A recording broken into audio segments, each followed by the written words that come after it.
Good morning बच्चों, हमारे CIC class YouTube channel में आपका बहुत स्वागत है। आज हम आपके लिए लेकर आए हैं प्रत्यावर्ती धारा चैप्टर से अनुनादी परिपथ।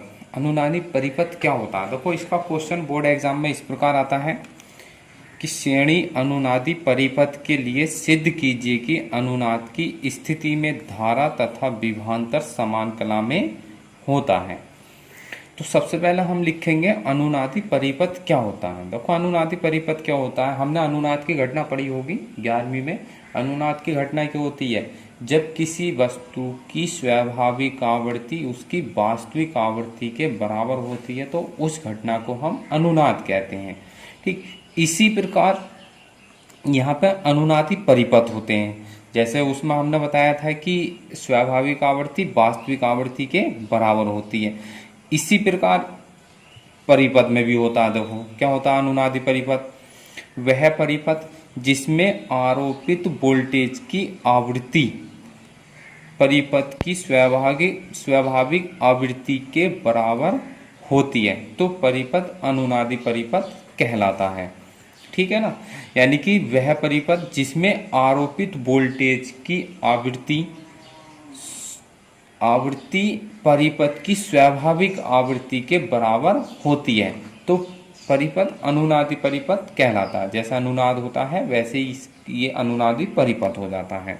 ठीक है, अब देखो इसके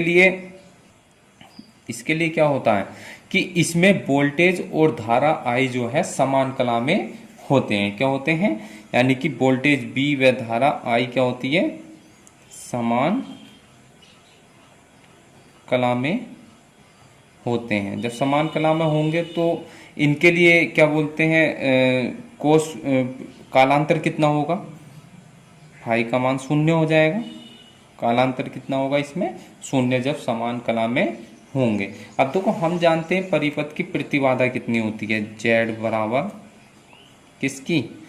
LCR की। LCR परिपथ के लिए ही निकालते हैं हम इसमें। ठीक है ना, कितनी होती है? R² प्लस के XL माइनस के XC का वर्ग। प्रतिबाधा ये होती है। और कालांतर कितना होता है हमारे पास? tan phi बराबर XL माइनस XC बटे R। परंतु हमें कालांतर कितना होता है इसमें? समान कला में है तो 0, तो कितना रख देंगे? tan 0 रख देंगे, XL माइनस के XE बटे R। ठीक है, तो ये तो tan 0 का मान 0 हो जाएगा, ये 0 में पहुंच जाएगा तो XL माइनस XC बराबर कितना हो जाएगा? 0। या XL बराबर कितना आ गया? XC। ये क्या आ गया हमारे पास? अनुनाद की घटना आ गई। क्या आ गई? ये अनुनाद की घटना आ गई, अनुनाद की स्थिति आ गई। अब इसी से क्या होता है, इसमें आवृत्ति निकालने के लिए आ जाता है कि अनुनाद की स्थिति में आवृत्ति ज्ञात कीजिए। तो आवृत्ति क्या होगी? इसी से ही हम निकालेंगे। देखो हम जानते हैं XL बराबर कितना होता है?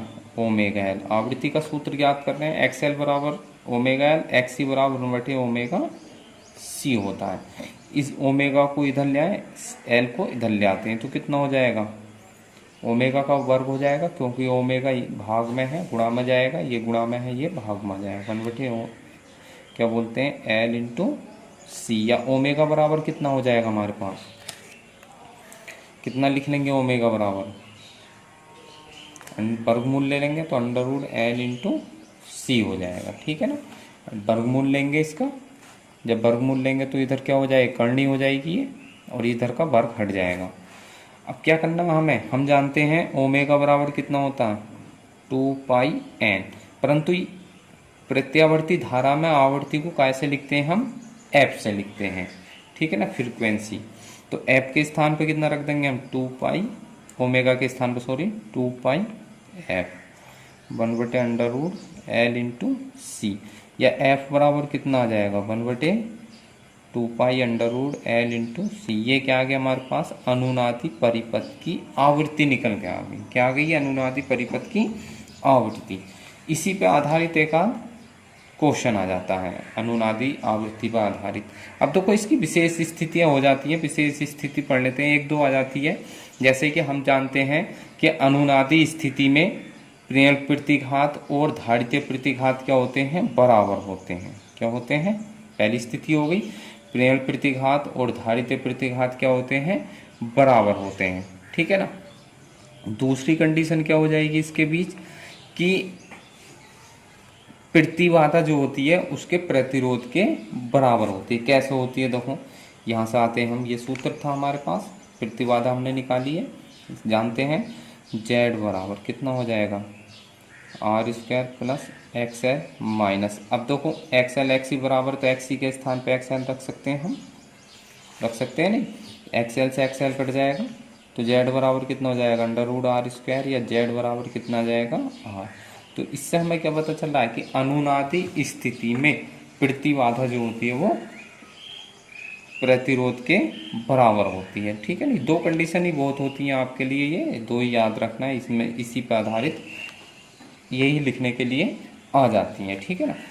इस प्रकार हमने इसमें पढ़ा है कि अनुनादी परिपथ क्या होते हैं और अनुनादी परिपथ की आवृत्ति क्या होती है और इसकी विशेष स्थिति। अब जो हम नेक्स्ट वीडियो लेकर आएंगे वो लेकर आएंगे हम क्या बोलते हैं, जनरेटर या डायनामो।